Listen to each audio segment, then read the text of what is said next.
The two gentlemen left Rosings the next morning, and Mr. Collins, having been in waiting near the lodgers, to make them his parting obeisance, was able to bring home the pleasing intelligence of their appearing in very good health, and in as tolerable spirits as could be expected, after the melancholy scene so lately gone through at Rosings. To Rosings he then hastened to console Lady Catherine and her daughter, and on his return brought back, with great satisfaction, a message from her ladyship, importing that she felt herself so dull as to make her very desirous of having them all to dine with her. Elizabeth could not see Lady Catherine without recollecting that, had she chosen it, she might by this time have been presented to her as her future niece. Nor could she think, without a smile, of what her ladyship's indignation would have been.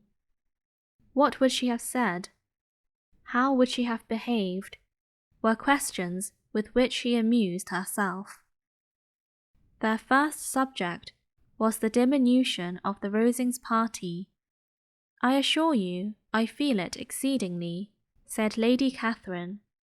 "I believe no one feels the loss of friends so much as I do. But I am particularly attached to these young men, and know them to be so much attached to me. They were excessively sorry to go, but so they always are." The dear Colonel rallied his spirits tolerably till just at last, but Darcy seemed to feel it most acutely, more, I think, than last year. His attachment to Rosings certainly increases. Mr. Collins had a compliment and an allusion to throw in here, which were kindly smiled on by the mother and daughter.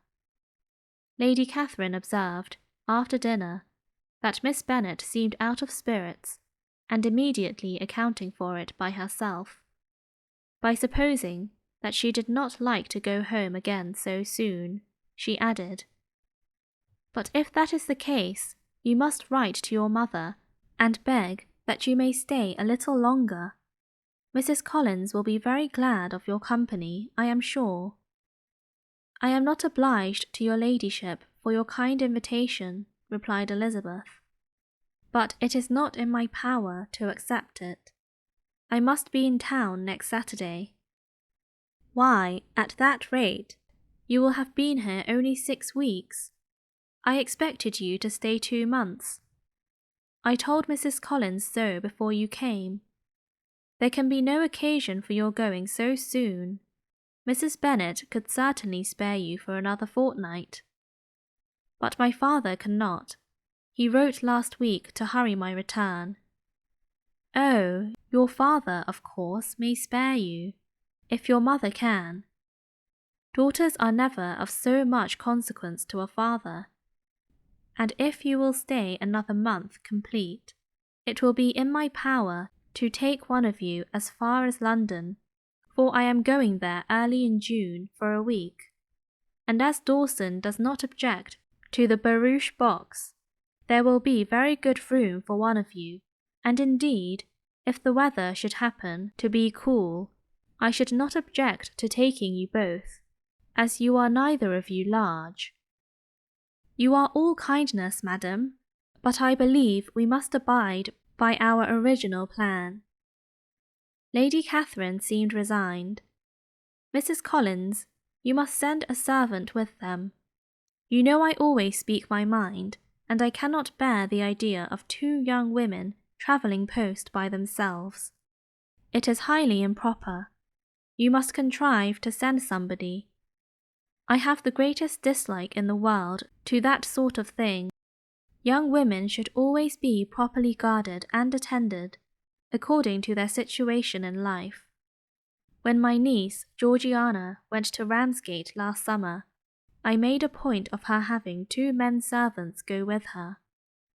Miss Darcy, the daughter of Mr. Darcy, of Pemberley, and Lady Anne, could not have appeared with propriety in a different manner. I am excessively attentive to all those things. You must send John with the young ladies. Mrs. Collins. "I am glad it occurred to me to mention it, for it would really be discreditable to you to let them go alone. My uncle is to send a servant for us." "Oh, your uncle. He keeps a man-servant, does he? I am very glad you have somebody who thinks of these things. Where shall you change horses?" "Oh, Bromley, of course. If you mention my name at the bell, you will be attended to." Lady Catherine had many other questions to ask respecting their journey, and as she did not answer them all herself, attention was necessary, which Elizabeth believed to be lucky for her, or, with a mind so occupied, she might have forgotten where she was.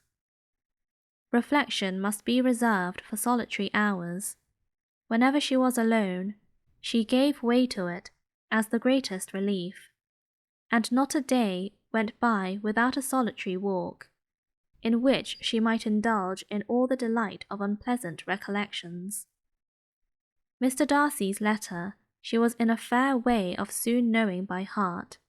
She studied every sentence, and her feelings towards its writer were at times widely different. When she remembered the style of his address, she was still full of indignation, but when she considered how unjustly she had condemned and upbraided him, her anger was turned against herself, and his disappointed feelings became the object of compassion. His attachment excited gratitude, his general character respect, but she could not approve him, nor could she for a moment repent her refusal, or feel the slightest inclination ever to see him again. In her own past behaviour there was a constant source of vexation and regret, and in the unhappy defects of her family, a subject of yet heavier chagrin. They were hopeless of remedy. Her father, contented with laughing at them, would never exert himself to restrain the wild giddiness of his youngest daughters, and her mother, with manners so far from right herself, was entirely insensible of the evil. Elizabeth had frequently united with Jane in an endeavour to check the imprudence of Catherine and Lydia, but while they were supported by their mother's indulgence, what chance could there be of improvement? Catherine, weak-spirited, irritable, and completely under Lydia's guidance, had been always affronted by their advice, and Lydia, self-willed and careless, would scarcely give them a hearing. They were ignorant, idle, and vain. While there was an officer in Meryton, they would flirt with him, and while Meryton was within a walk of Longbourn, they would be going there forever. Anxiety on Jane's behalf was another prevailing concern, and Mr. Darcy's explanation, by restoring Bingley to all her former good opinion, heightened the sense of what Jane had lost. His affection was proved to have been sincere, and his conduct cleared of all blame, unless any could attach to the implicitness of his confidence in his friend. How grievous, then, was the thought that, of a situation so desirable in every respect, so replete with advantage, so promising for happiness, Jane had been deprived by the folly and indecorum of her own family. When to these recollections was added the development of Wickham's character, it may be easily believed that the happy spirits which had seldom been depressed before were now so much affected as to make it almost impossible for her to appear tolerably cheerful. Their engagements at Rosings were as frequent during the last week of her stay as they had been at first. The very last evening was spent there, and her ladyship again inquired minutely into the particulars of their journey, gave them directions as to the best method of packing, and was so urgent on the necessity of placing gowns in the only right way, that Maria thought herself obliged, on her return, to undo all the work of the morning and pack her trunk afresh. When they parted, Lady Catherine, with great condescension, wished them a good journey, and invited them to come to Hunsford again next year, and Mr. Bower exerted herself so far as to curtsy and hold out her hand to both. On Saturday morning, Elizabeth and Mr. Collins met for breakfast a few minutes before the others appeared, and he took the opportunity of paying the parting civilities, which he deemed indispensably necessary. "I know not, Miss Elizabeth," said he, "whether Mrs. Collins has yet expressed her sense of your kindness in coming to us, but I am very certain you will not leave the house without receiving her thanks for it. The favour of your company has been much felt, I assure you. We know how little there is to tempt anyone to our humble abode. Our plain manner of living, our small rooms and few domestics, and the little we see of the world, must make Hunsford extremely dull to a young lady like yourself. But I hope you will believe us grateful for the condescension, and that we have done everything in our power to prevent your spending your time unpleasantly." Elizabeth was eager with her thanks and assurance of happiness. She had spent 6 weeks with great enjoyment, and the pleasure of being with Charlotte, and the kind attentions she had received, must make her feel the obliged. Mr. Collins was gratified, and with a more smiling solemnity, replied, "It gives me great pleasure to hear that you have passed your time not disagreeably. We have certainly done our best, and most fortunately, having it in our power to introduce you to very superior society, and, from our connection with Rosings, the frequent means of varying the humble home scene, I think we may flatter ourselves that your Hunsford visit cannot have been entirely irksome. Our situation, with regard to Lady Catherine's family, is indeed the sort of extraordinary advantage and blessing which few can boast. You see on what a footing we are. You see how continually we are engaged there. In truth, I must acknowledge that, with all the disadvantages of this humble parsonage, I should not think anyone abiding in it an object of compassion, while they are sharers of our intimacy at Rosings." Words were insufficient for the elevation of his feelings, and he was obliged to walk about the room, while Elizabeth tried to unite civility and truth in a few short sentences. "You may, in fact, carry a very favourable report of us into Hertfordshire, my dear cousin. I flatter myself, at least, that you will be able to do so. Lady Catherine's great attentions to Mrs. Collins you have been a daily witness of, and altogether I trust it does not appear that your friend has drawn an unfortunate. But on this point it will be as well to be silent. Only let me assure you, my dear Miss Elizabeth, that I can from my heart most cordially wish you equal felicity in marriage. My dear Charlotte and I have but one mind and one way of thinking. There is in everything a most remarkable resemblance of character and ideas between us. We seem to have been designed for each other.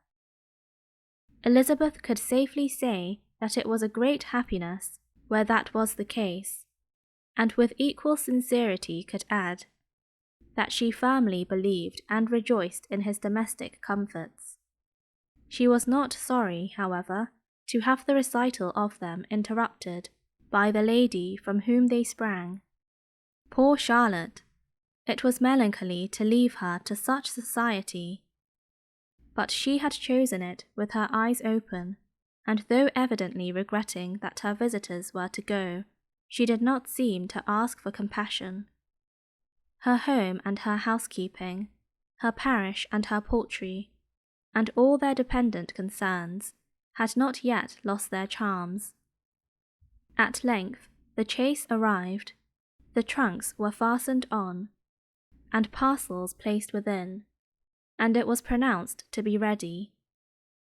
After an affectionate parting between the friends, Elizabeth was attended to the carriage by Mr. Collins, and as they walked down the garden, he was commissioning her with his best respects to all her family, not forgetting his thanks for the kindness he had received at Longbourn in the winter, and his compliments to Mr. and Mrs. Gardiner, though unknown.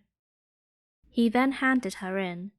Maria followed, and the door was on the point of being closed, when he suddenly reminded them, with some consternation, that they had hitherto forgotten to leave any message for the ladies at Rosings. But, he added, you will of course wish to have your humble respects delivered to them, with your grateful thanks for their kindness to you while you have been here. Elizabeth made no objection. The door was then allowed to be shut, and the carriage drove off. Good gracious, cried Maria, after a few minutes' silence. It seems but a day or two since we first came, and yet how many things have happened. A great many indeed, said her companion with a sigh. We have dined 9 times at Rosings, besides drinking tea there twice. How much I shall have to tell. Elizabeth added privately, and how much I shall have to conceal.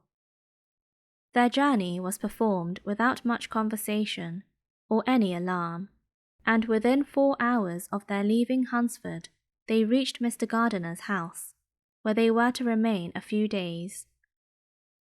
Jane looked well, and Elizabeth had little opportunity of studying her spirits, amidst the various engagements which the kindness of her aunt had reserved for them. But Jane was to go home with her, and at Longbourn there would be leisure enough for observation. It was not without an effort, meanwhile, that she could wait even for Longbourn before she told her sister of Mr. Darcy's proposals. To know that she had the power of revealing what would so exceedingly astonish Jane, and must, at the same time, so highly gratify whatever of her own vanity she had not yet been able to reason away, was such a temptation to openness as nothing could have conquered but the state of indecision in which she remained as to the extent of what she should communicate, and her fear, if she once entered on the subject, of being hurried into repeating something of Bingley, which might only grieve her sister further. It was the 2nd week in May, in which the 3 young ladies set out together from Gracechurch Street for the town of in Hertfordshire, and as they drew near the appointed inn where Mr. Bennet's carriage was to meet them, they quickly perceived in token of the coachman's punctuality, both Kitty and Lydia looking out of the dining-room upstairs. These 2 girls had been above an hour in the place, happily employed in visiting an opposite milliner, watching the sentinel on guard, and dressing a salad and cucumber. After welcoming their sisters, they triumphantly displayed a table set out with such cold meats as an inn larder usually affords, exclaiming, "Is not this nice? Is not this an agreeable surprise? And we mean to treat you all," added Lydia, "but you must lend us the money, for we have just spent ours at the shop out there." Then showing her purchases, "Look here, I have bought this bonnet. I do not think it is very pretty, but I thought I might as well buy it as not. I shall pull it to pieces as soon as I get home, and see if I can make it up any better." And when her sisters abused it as ugly, she added, with perfect unconcern, "Oh, but there were 2 or 3 much uglier in the shop, and when I have bought some prettier coloured satin to trim it with fresh, I think it will be very tolerable. Besides, it will not much signify what one wears this summer, after the Shire have left Meryton, and they are going in a fortnight." "Are they indeed?"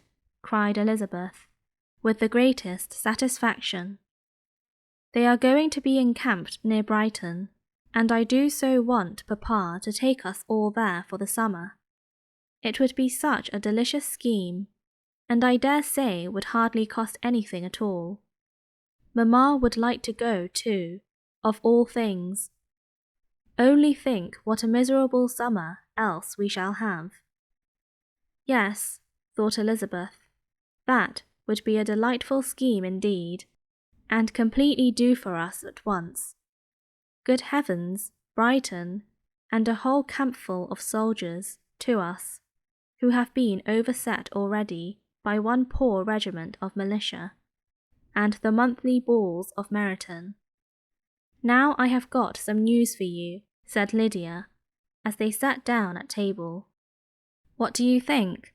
"It is excellent news, capital news, and about a certain person we all like."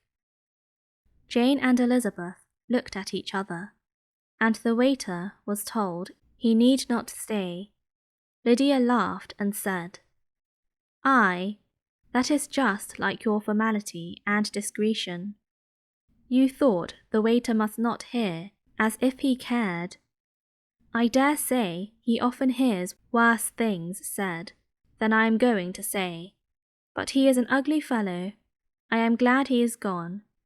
I never saw such a long chin in my life. Well, but now for my news. It is about dear Wickham.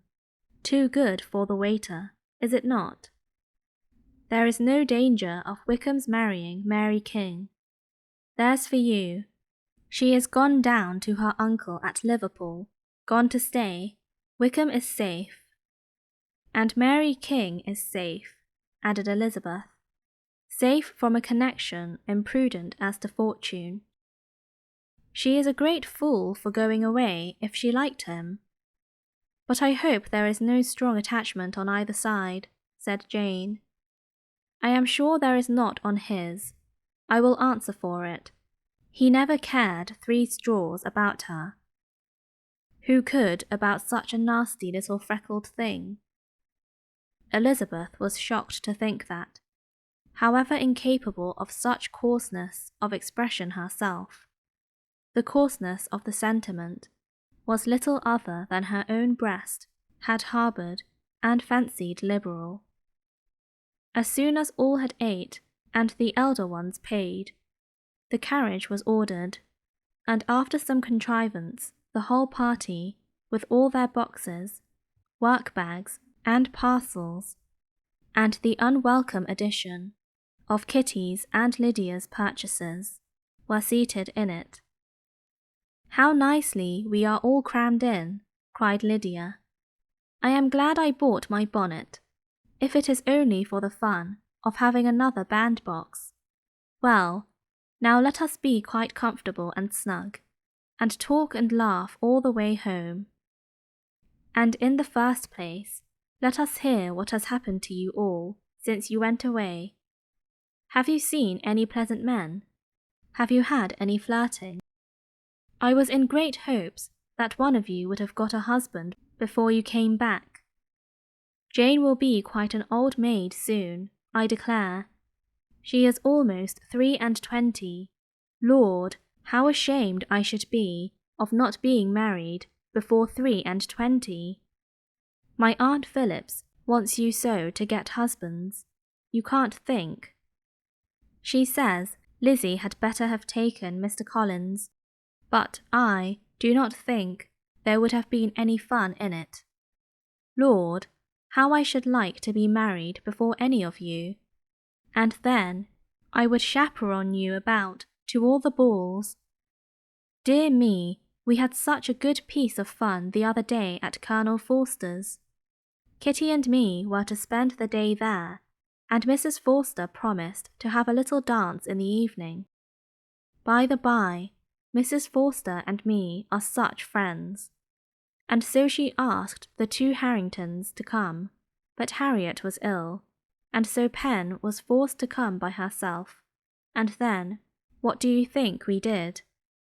We dressed up Chamberlain in women's clothes on purpose to pass for a lady.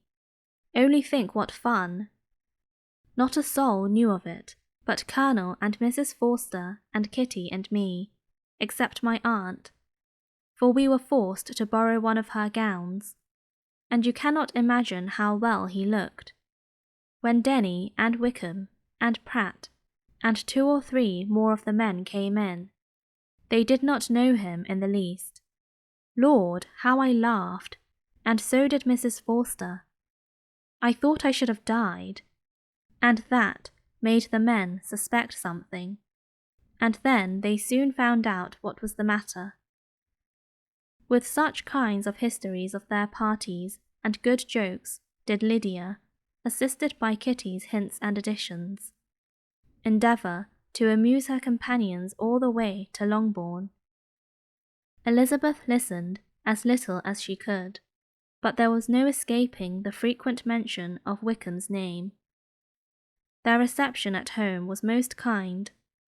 Mrs. Bennet rejoiced to see Jane in undiminished beauty, and more than once during dinner did Mr. Bennet say, voluntarily to Elizabeth, "I am glad you are come back, Lizzie." Their party in the dining-room was large, for almost all the Lucases came to meet Maria and hear the news, and various were the subjects that occupied them. Lady Lucas was inquiring of Maria after the welfare and poultry of her eldest daughter. Mrs. Bennet was doubly engaged, on one hand collecting an account of the present fashions from Jane, who sat some way below her, and, on the other side, retailing them all to the younger Lucases. And Lydia, in a voice rather louder than any other person's, was enumerating the various pleasures of the morning to anybody who would hear her. "Oh, Mary," said she, "I wish you had gone with us, for we had such fun. As we went along, Kitty and I drew up the blinds, and pretended there was nobody in the coach, and I should have gone so all the way, if Kitty had not been sick. And when we got to the George, I do think we behaved very handsomely, for we treated the other 3 with the nicest cold luncheon in the world. And if you would have gone, we would have treated you too. And then, when we came away, it was such fun. I thought we never should have got into the coach. I was ready to die of laughter. And then we were so merry all the way home. We talked and laughed so loud that anybody might have heard us 10 miles off." To this, Mary very gravely replied, "Far be it from me, my dear sister, to depreciate such pleasures. They would doubtless be congenial with the generality of female minds. But I confess, they would have no charms for me. I should infinitely prefer a book." But of this answer Lydia heard not a word. She seldom listened to anybody for more than half a minute, and never attended to Mary at all. In the afternoon, Lydia was urgent with the rest of the girls to walk to Meryton, and to see how everybody went on, but Elizabeth steadily opposed the scheme. It should not be said that the Miss Bennets could not be at home half a day before they were in pursuit of the officers. There was another reason, too, for her opposition. She dreaded seeing Mr. Wickham again, and was resolved to avoid it as long as possible. The comfort to her of the regiment's approaching removal was indeed beyond expression. In a fortnight they were to go, and once gone, she hoped there could be nothing more to plague her on his account. She had not been many hours at home before she found that the Brighton scheme, of which Lydia had given them a hint at the inn, was under frequent discussion between her parents. Elizabeth saw directly that her father had not the smallest intention of yielding, but his answers were at the same time so vague and equivocal that her mother, though often disheartened, had never yet despaired of succeeding at last.